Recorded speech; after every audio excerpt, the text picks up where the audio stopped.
e nessa aula nós vamos ver um exemplo de aplicação da lei de Ohm em um circuito elétrico. Nós temos esse circuito e o objetivo é obter a corrente que circula por esse curto-circuito aqui, a corrente I0. Nesse tipo de questão aqui, nosso objetivo é obter a corrente, nós podemos aplicar a lei de Kirchhoff para as correntes. Aqui nós temos uma corrente passando pelo resistor R3, que ela vai se ramificar nesse nó. Então, uma parcela dessa corrente vai passar pelo esse curto-circuito, que é a corrente 0, e a outra parcela vai passar por esse resistor R4. Então, aqui nós temos uma corrente que entra e duas que saem. Pontos importantes desse circuito é que esse resistor R3 ele está no mesmo potencial que esse resistor R6. Eu curto-circuitei os terminais aqui, então, e os terminais de cima também estão curto-circuitados, então eles estão na mesma diferença de potencial. E o mesmo vale para os resistores R4 e R5, eles estão na mesma diferença de potencial. Então, o nosso objetivo aqui é saber a corrente que passa pelo resistor R3 e a corrente que passa pelo resistor R4. E aí a gente vai deixar em evidência, né, para saber essa diferença, para a gente saber a corrente 0. Então vai ser o seguinte, se eles estão em paralelo, eu preciso primeiro saber a corrente total do circuito, IT. Para isso, antes eu preciso saber a resistência equivalente. E aí eles estão assim, ó. Tem um resistor aqui, o resistor R3 e o resistor R6. Aqui embaixo eles estão curto-circuitados. Então, é como se eles estivessem assim, com o resistor R4 e R5. R4 e R5 estão em paralelo também, então vou obter a resistência equivalente entre eles. Depois a resistência equivalente entre esses dois resistores aqui, que estão em paralelo, eles vão estar em série. Somo os resistores e vou obter a resistência total. E aí depois disso eu vou obter a corrente total e depois eu venho ramificando. Então eu vou fazer um pequeno esboço aqui do circuito, novamente, que vai ser, vou chamar de REC 1 e aqui vou chamar de REC 2. Vou colocar dessa forma. Vamos esquecer o curto-circuito no primeiro momento. Vamos deixar para saber a corrente que passa por ele depois. Vamos obter a corrente total primeiro. Vou chamar aqui de REC 1 e aqui REC 2. REC 1 é o seguinte, é 70 vezes 30 dividido por 100. Ali eu vou cancelar esse zero com esse zero, né? Na verdade, os dois zeros de cima com os dois zeros de baixo. Então vai ficar 21 dividido por 1. Então, 21.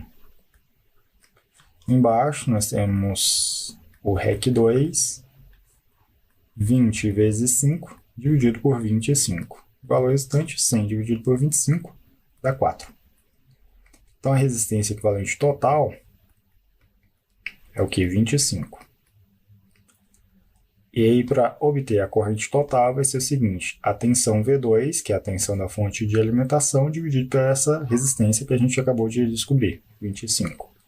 Essa divisão aqui vai nos levar ao valor de 8 amperes. Então, 8 amperes é a corrente que passa, a corrente total do circuito, que aí ela vem ramificando. Uma outra coisa que eu preciso saber, que vai ser muito útil para a gente, é a questão da diferença de potencial. Então, a diferença de potencial, primeiro, né, como eu falei na aula sobre divisão de tensão e divisão de corrente, depois vocês dão uma olhada, que é o seguinte, para eu calcular a divisão de tensão, no caso de dois resistores em paralelo, primeiro, vamos considerar que se eu tivesse um resistor bem aqui, né, lá no exemplo que eu passo para vocês, eu teria que primeiro fazer resistência equivalente entre R3 e R6, para depois calcular a diferença de potencial sobre esses dois componentes. Mesmo que eles estejam em paralelo, mesmo que a tensão seja igual. Primeiro eu preciso calcular a resistência equivalente entre os dois, para depois vir aplicar a divisão de tensão. É isso que a gente precisa fazer isso aqui, mais ou menos. Eu preciso obter a resistência equivalente entre os dois, para depois determinar a queda de tensão, né, a diferença de potencial. Porém, eu já fiz esse cálculo, né? E aí, então, eu tenho o quê? O circuito equivalente é esse aqui. Aqui eu tenho um resistor de 200 volts, melhor dizendo, né? E aí eu tenho aqui a tensão, vou chamar aqui de tensão, sei lá, V5, V4,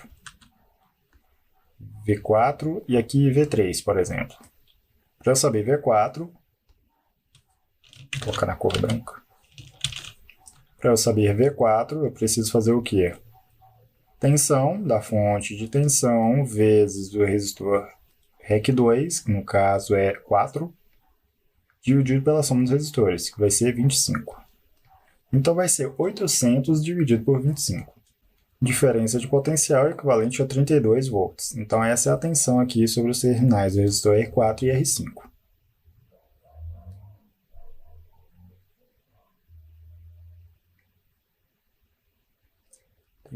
volts. E a tensão V3 vai ser o 200 vezes o 21 dividido por 25. Executando essa operação, o numerador 200 vezes 21 dividido pelo 25 vai resultar em 168 volts. Pronto. Agora eu sei a diferença de potencial sobre o resistor R3 e também sei a diferença de potencial sobre o resistor R4. Então, para saber a corrente I0, né, que eu tenho ali, vou chamar aqui de I1 e aqui I2. Corrente I1 é a corrente total naquele ramo ali, que ela se ramifica para a corrente I0 e a corrente I2. Vou deixar a corrente I0 em evidência. Então vai ser I1 menos I2. I1 é quem?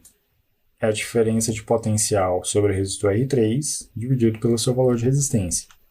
No caso vai ser 168 dividido por 70. Menos corrente 2 é quem? É 32 dividido por 20. Vamos realizar essa operação. 168 dividido por 70 menos 32 dividido por 20.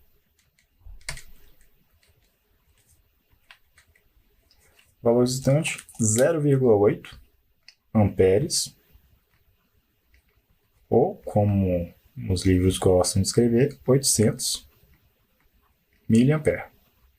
Que é verdade mesmo.